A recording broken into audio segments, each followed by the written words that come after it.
ವೀರಶೈವರು ನಮ್ಮಷ್ಟೇ ಜನಸಂಖ್ಯೆ ಇದೆ. ಅದರಲ್ಲಿ ಸಾವಿರಾರು ಮಠಗಳಿದ್ದಾವೆ, ಸಾವಿರಾರು ಸ್ವಾಮಿಗಳಿದ್ದಾರೆ. ಅವರೆಲ್ಲರೂ ನಾವು ಬಹಳ ಒಗ್ಗಟ್ಟಾಗಿ, ಎಷ್ಟೇ ಭಿನ್ನ ಅಭಿಪ್ರಾಯಗಳಿದ್ರೂ ಕೂಡ ಅವರಲ್ಲಿ ಏಕತೆಯನ್ನು ಪ್ರದರ್ಶನ ಮಾಡ್ತಾರೆ.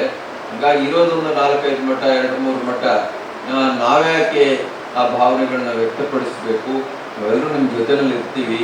ನಮ್ಮ ಸಮುದಾಯದಲ್ಲಿ ಇಂಟಿಗ್ರಿಟಿ ಕೊರತೆ ಬಹಳ ಇದೆ, ಸಮಗ್ರ ದೃಷ್ಟಿಕೋನ, ವಿಷನ್ ಅಂಡ್ ವಿಷನರಿ, ಇದರ ಕೊರತೆ ಇದೆ. ಹಾಗಾಗಿ ಎಲ್ಲೋ ಒಂದು ಕಡೆ ಸಮುದಾಯ ಹೇಳೋರು ಕೇಳೋರು ಇಲ್ಲದೆ ಇರೋವಂಥ ಸಮುದಾಯ ಆಗ್ತಾ ಇದೆ.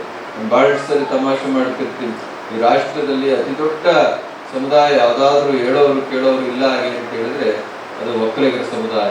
ನಮ್ಮ ಸಮುದಾಯಕ್ಕೆ ಏನಾಗಿದೆ? ನಮ್ಮಲ್ಲಿ ಇಂಟಿಗ್ರಿಟಿ ಕೊರತೆ. ಯಾರಾದರೂ ಒಂದು ಹೆಜ್ಜೆ ಮುಂದೆ ಹೋಗ್ತಾರೆ ಅಂತ ಹೇಳಿದ್ರೆ ಕಾಲು ಹಿಡಿದು ಎಳೆಯುವಂಥದ್ದು, ಅದಾಗಬಾರ್ದು.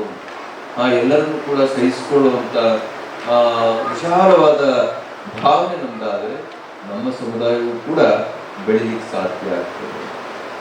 ನಾವೆಲ್ಲ ನೋಡ್ತಾ ಇದ್ದೀವಿ.